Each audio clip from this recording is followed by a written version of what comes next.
You can be loved and still feel invisible. That is one of the strangest kinds of loneliness. You're at a birthday table, everyone is laughing, someone squeezes your shoulder and says, "I'm so glad you're here." You smile, you say, "Me too," and somewhere deep in your chest a small voice whispers, "They like me, but they don't see me." Maybe your family calls you the strong one. Your friends call you so easy to talk to. People trust you, rely on you, praise you. And yet when you're finally alone, you feel like an actor who never gets to leave the stage. Jung would say this is what happens when the world falls in love with your persona and your real self is left backstage. Tonight we're going to talk about why you never feel fully seen, even around people who genuinely care about you. We'll look at 4 hidden roles you slip into without noticing, and then 3 very small, very real experiments you can run this week to let a little more of the real you into the room. If conversations like this make you feel less crazy and more human, you can tap like so. The algorithm actually shows this to people who need it, and subscribe if you want weekly Jung-inspired films instead of surface-level self-help. Now, let's start with the core problem. Jung used the word persona for the social mask you wear to be accepted. It's the version of you that is polite enough, useful enough, normal enough to not be rejected. The persona is not fake, it's just incomplete. The trouble begins when the gap between your persona and your inner truth gets too wide. As a child, you started to notice when you were angry, adults pulled away. When you were needy, you were called dramatic. When you were strange, intense, or too honest, people laughed, shamed you, or went quiet. So you made small edits. You turned down your volume. You laughed at yourself before anyone else could. You learned to scan every room and think, who do I need to be here to keep love and avoid trouble? It worked. You survived. You became impressive, helpful, easy. But one day you look around and realize almost everyone in your life is attached to a version of you that you quietly outgrew or never truly were. That's why the sentence, "They love me, but they don't see me," hurts so much. It is not a drama. It is accurate. Let's look at 4 ways this invisible contract plays out. As you listen, notice which one makes your stomach sink or your throat tighten. That's usually your pattern. Pattern 1, the performer. On the surface, you're the fun one. You know how to keep a conversation alive, how to make people laugh, how to tell a story so everyone leans in. If there's tension, you ease it with a joke. If someone is awkward, you rescue them. You can feel the mood of the room and adjust in seconds. People say, "You're so easy to be around. You always make everything better." Your body signal. Social events leave you wired and exhausted at the same time. You need hours alone afterwards just to feel like yourself again. Your calendar signal. Most of your plans involve you entertaining, hosting, smoothing, presenting, not simply existing. Underneath all the praise is a quiet fear. If I stop performing, I disappear. Maybe you grew up around stressed, sad, or angry adults. You learned that being funny, bright, or talented was the safest way to earn warmth. So your persona became the show. The problem is obvious and painful. People fall in love with the show and never ask how the actor is coping. The way out isn't to become dull and silent. It starts with one tiny rebellion.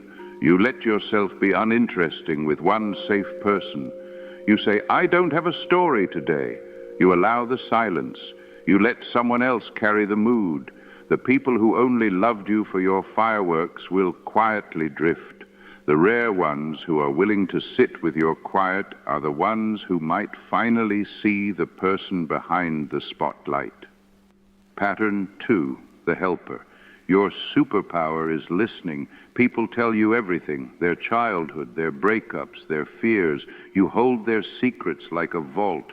You answer late-night calls. You give wise, grounded advice. You're the therapist friend, the big sister, the one I can always count on. Your body signal a heavy warmth in your chest, part pride, part exhaustion. You feel important, yet strangely unseen. Your calendar signal, your week is full of other people's crises, while your own grief and confusion sit at the bottom of your to-do list. Very often this pattern grows in families where you had to be emotionally older than your age. Maybe you comforted a parent. Maybe you calmed down siblings. Maybe the only time you felt valued was when you were useful. So your persona became the strong one who doesn't need anyone. The painful twist is this. People come to you for depth, then call you independent because you rarely show your own pain. You end up surrounded by people who have seen your capacity, but not your vulnerability. Breaking this mask starts with one radical sentence that will feel rude. When someone asks, "How are you?" you choose one person and tell the truth briefly.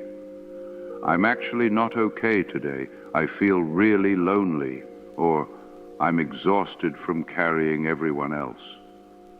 And when the conversation tries to slide back to them, you add, "I want to hear you too, but please stay with me for a minute.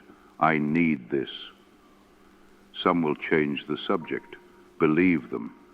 Some will go quiet and really listen. Remember them.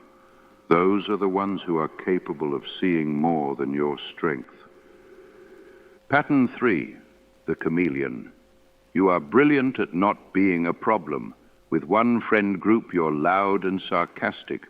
With another, you're soft and spiritual. At work, you're professional and composed. With family, you shrink or become the responsible one. Everyone says, "I feel like I can be myself with you." Ironically, you are the only one who doesn't know who yourself is. Your body signal, a low-grade anxiety before social events. Who am I walking in as today? Afterwards, you replay conversations in your head, checking if you said the right things. Your calendar signal, you go along with other people's plans far more than you initiate your own. This usually starts in childhood homes where being different was dangerous.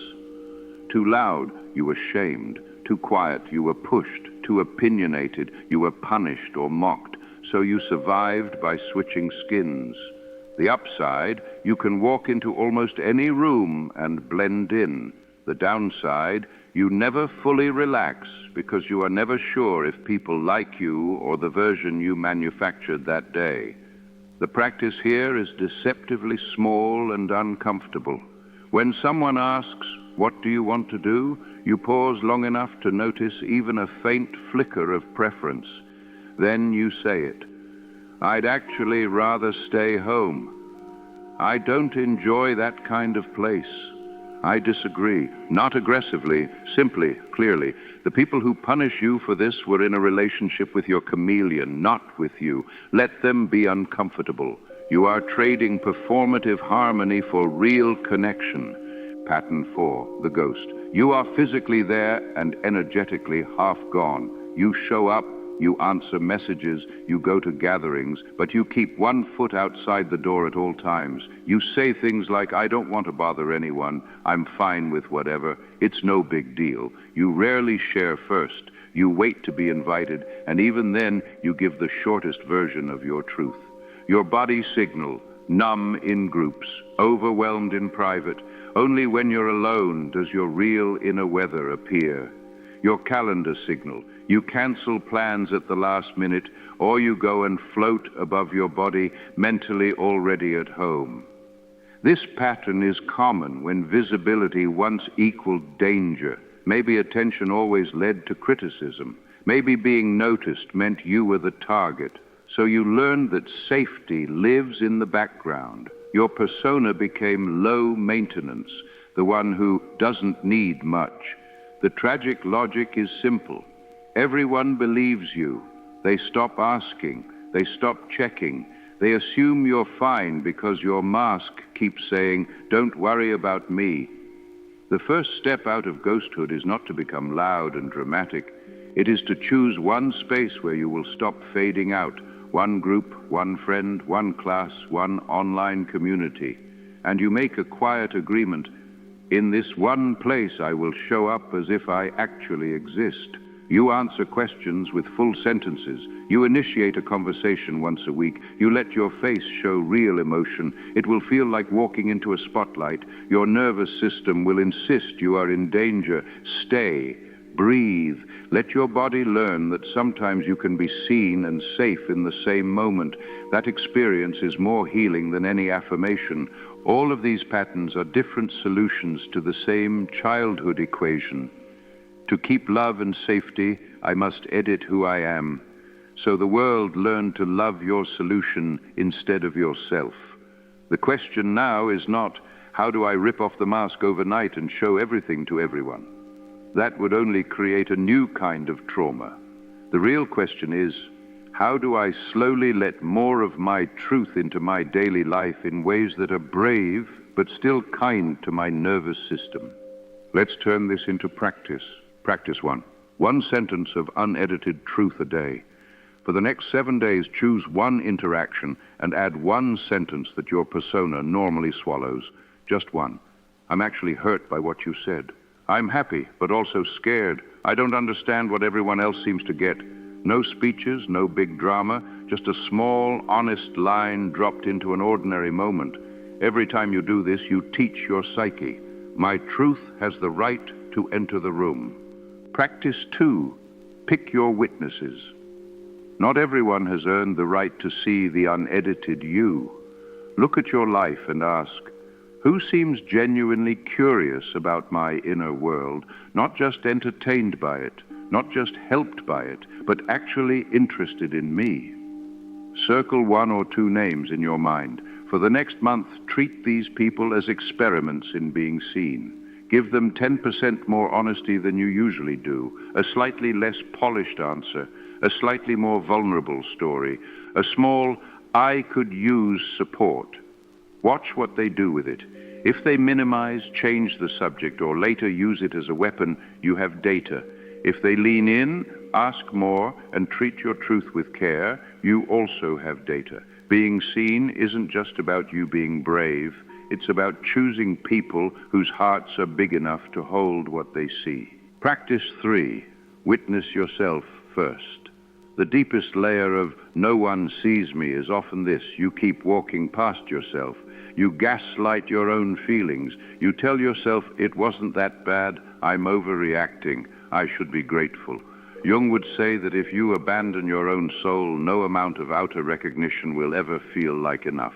So once a day for just 5 minutes, sit in a quiet place and write one sentence.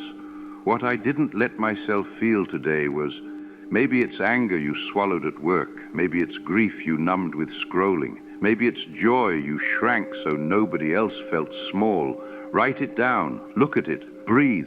You don't have to fix it. You just have to stop pretending it isn't there. Because the moment you begin to fully see your own inner world, you stop tolerating relationships where you must disappear to stay loved. You will still have nights where you leave a gathering and feel strangely hollow. You will still have moments where a compliment lands on your persona and never reaches your heart. But slowly, if you keep practicing, no one really sees me turns into, not everyone sees me, but the ones who do finally see someone real.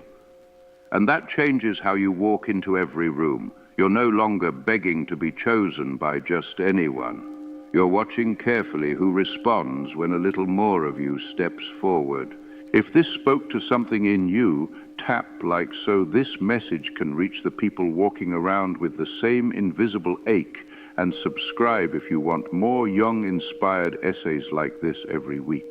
If you feel safe, you can finish this sentence in the comments. The role people see me in is, but the part of me they almost never see is not as a performance, but as a quiet marker for yourself and for anyone who recognizes themselves in your words. Jung-inspired and independent, not affiliated with the Jung estate or any institute. This is education and reflection, not therapy or medical advice. If your loneliness or invisibility feels unbearable or unsafe, Please reach out to a qualified professional or someone you trust. You are not empty. You are not impossible to know. You are simply someone who trained the world to love your mask. And the more gently, stubbornly you begin to love the face underneath, the more your life will quietly rearrange itself around the person you actually are.